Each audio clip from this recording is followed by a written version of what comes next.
जनगणना 2027चा पहिला टप्पा 16 मे ते 14 जून या कालावधीमध्ये झालेला आहे. जनगणनेच्या अनुषंगाने मानधन कधी मिळणार असा एक महत्त्वाचा प्रश्न हा प्रगणक आणि पर्यवेक्षकांमध्ये होता. त्या अनुषंगाने आजचा हा शासन निर्णय महत्त्वाचा ठरतो. प्रगणक व पर्यवेक्षक यांचं मानधन सोबतच अधिकारी आणि कर्मचारी यांचंही मानधन, या मानधनाच्या अनुषंगाने निधीचं वाटप करणारा हा एक महत्त्वाचा शासन निर्णय आहे. यासोबतच प्रशिक्षकांचं मानधन, प्रशिक्षणाचा भत्ता, प्रशिक्षणाचा खर्च आणि इतर निधीच्या संदर्भात एक महत्त्वाचा शासन निर्णय आज आपण जाणून घेणार आहोत.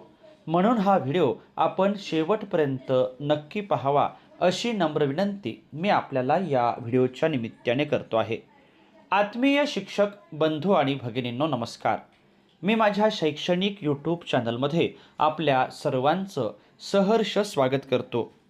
जनगणना 2027 केंद्र शासनाकडून जनगणना 2027च्या कामकाजासाठी प्राप्त झालेल्या निधीचे वाटप करण्याच्या संदर्भातील सामान्य प्रशासन विभागाचा आजचा अर्थात 9 जुलै 2026चा एक महत्त्वाचा शासन निर्णय आपण जाणून घेणार आहोत.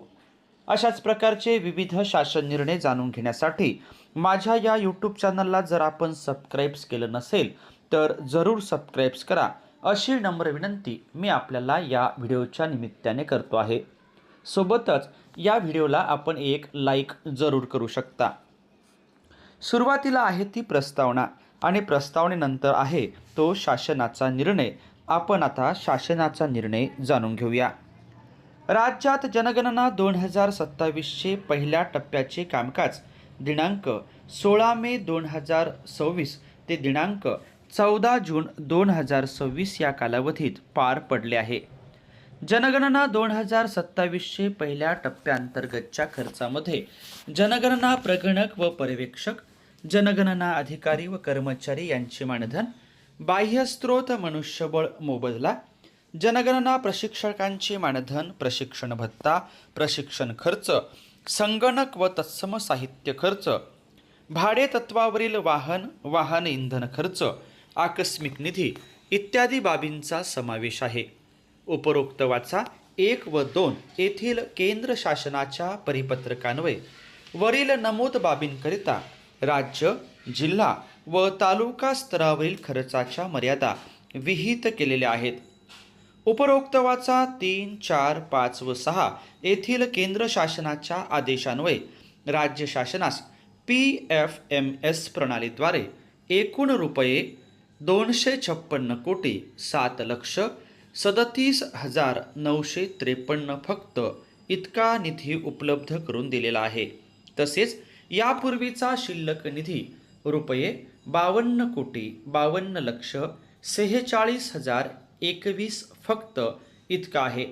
अशा प्रकारे जनगणना 2027 करता एकूण रुपये 308 कोटी 59,83,974 इतका निधी PFMS प्रणालीवरील स्टेट नोडल खात्यामध्ये उपलब्ध आहे.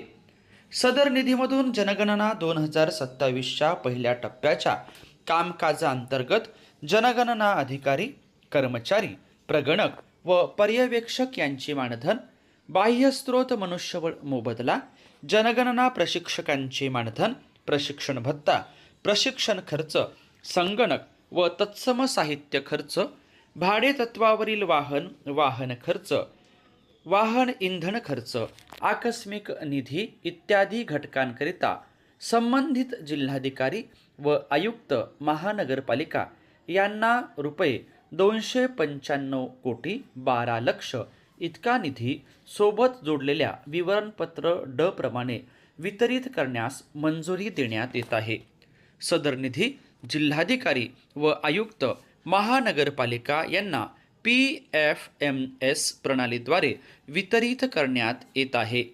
निधी वितरणाचे आदेश प्राप्त झाल्यावर सदर प्रयोजनासाठी उघडण्यात आलेल्या बँक खात्यामध्ये वितरित केलेली रक्कम प्रत्यक्षात जमा झाली आहे याची निश्चिती करूनच प्रत्यक्ष खर्चाची देयके PFMS प्रणालीद्वारे अदा करावी।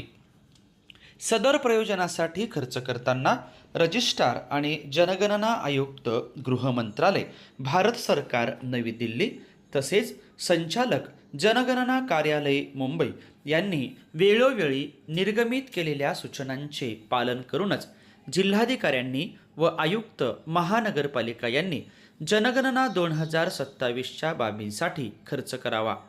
सदर प्रयोजनासाठी उपलब्ध करण्यात आलेला निधी केंद्र शासनाने विहित केलेल्या मानांकनानुसार व खर्चाच्या मर्यादेत करण्याची जबाबदारी संबंधित जिल्हाधिकारी व आयुक्त महानगरपालिका यांची राहील।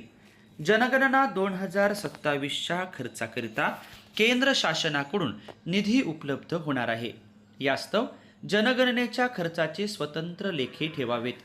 दर महिन्याच्या खर्चाचे एकत्रित विवरणपत्र उपसचिव, सहसचिव, सामान्य प्रशासन विभाग, मंत्रालय मुंबई 32 व संचालक जनगणना कार्य निर्देशालय, भारत सरकार, महाराष्ट्र मुंबई, एक्सचेंज बिल्डिंग, दुसरा मजला, सर शिवसागर रामगुलाम मार्ग, बेलाड इस्टेट, मुंबई यांच्याकडे पुढील महिन्याच्या 10 तारखेपर्यंत न चुकता पाठवावे। सदर शासन निर्णय महाराष्ट्र शासनाच्या संकेतस्थळावर उपलब्ध असून आपण तो संकेतांकाच्या सहाय्याने पाहू शकता। या ठिकाणी विवरणपत्र अ आहे, ज्यामध्ये जिल्हा महानगरपालिका यांना जनगणना 2027च्या पहिल्या टप्प्याअंतर्गत प्रगणक, पर्यवेक्षक व जनगणना अधिकारी व कर्मचारी यांच्या मानधनाकरिता आवश्यक निधी हा दिलेला आहे। यातली जी रक्कम आहे ती आपण रुपयामध्ये पाहू शकता।